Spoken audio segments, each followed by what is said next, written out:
back to Temple Island, back to the start pontoons. Where there's a little bit of a breeze, you can see on the bank there, the flag's fluttering.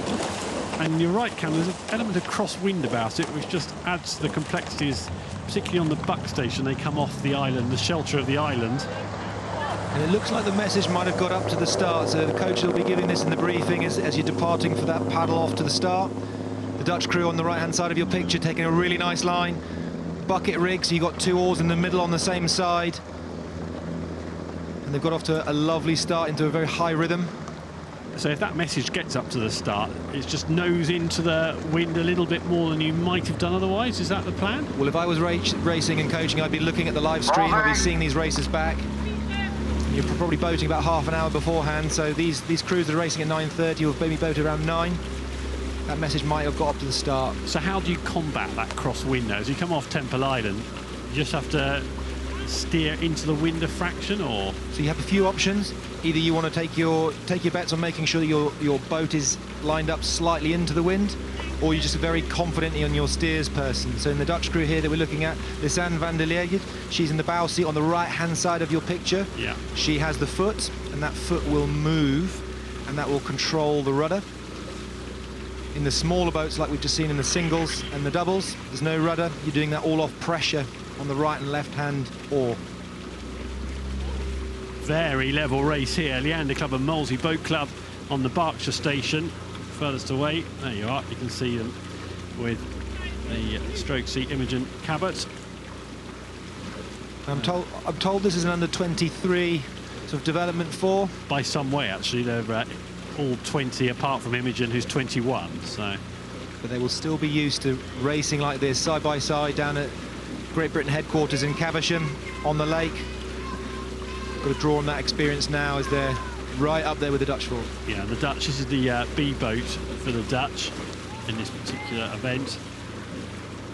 But they look like they've got plenty to spare there, don't they? Moving well. Just a little glance across to check on the GB progress. And yeah, we talked about tough weeks, didn't we? And those who are doubling up, we've got the Dutch boat doubling in the Remenham, so they've got a busy schedule ahead of them. Yeah, more opportunities for racing. I love the way the Dutch team plays around with combinations, permutations. It's very free, very fluid. You can experiment, you can learn. I really love that approach. They are quite close to the boom on the left-hand side of the picture. Just we need to be very careful there, don't they? Because they're getting extremely close to the boom. And it's interesting because in that bucket which we mentioned, the 2 middle oarswomen have their oars on the same side. So the bow person on the left-hand side of your screen, Lisanne, her oar is pointing out to the stroke side. And I always used to find when I was steering and I was getting closer to my oar, I would notice it just a fraction of a second more than if it was on the other side. So that might have been what happened. Yeah, so they did get a bit closer than you would have wanted. And perhaps it's because of what's going on in that bow seat, as you say.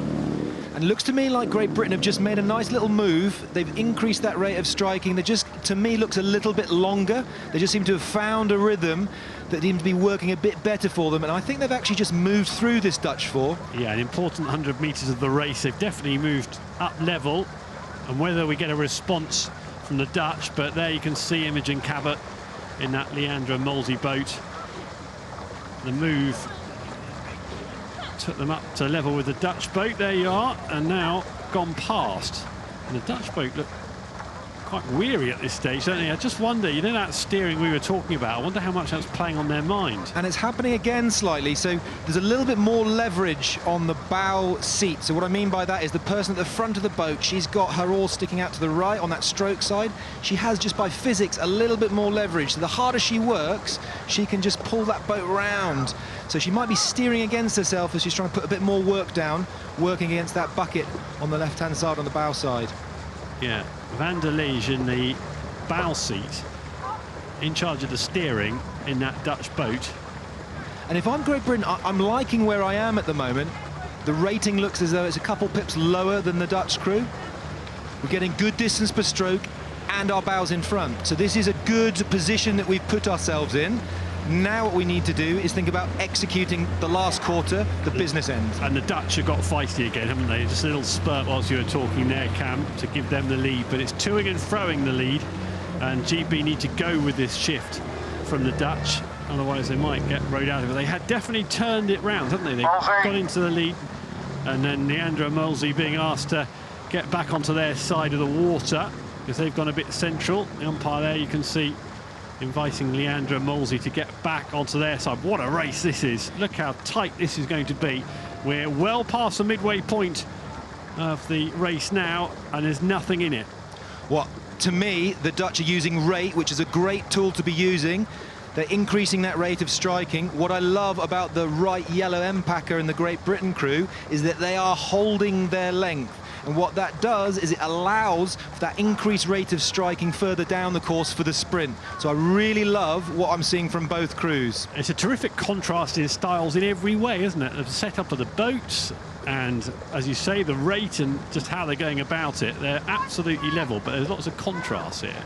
And both crews will be really used to 6-lane, multi-lane racing. This is totally different. So you know you win or you don't. You need to get your bows in front, and so all you can really sense is what you're doing and then where your crew is in, or your opponent is in the periphery of your vision. And the Dutch have just started to move. They've just started to move, I think, and put another push and another increase of rate of their striking. There they go. Yeah, we saw Madeline Greenstock there in 3-seat in the Molesey boat.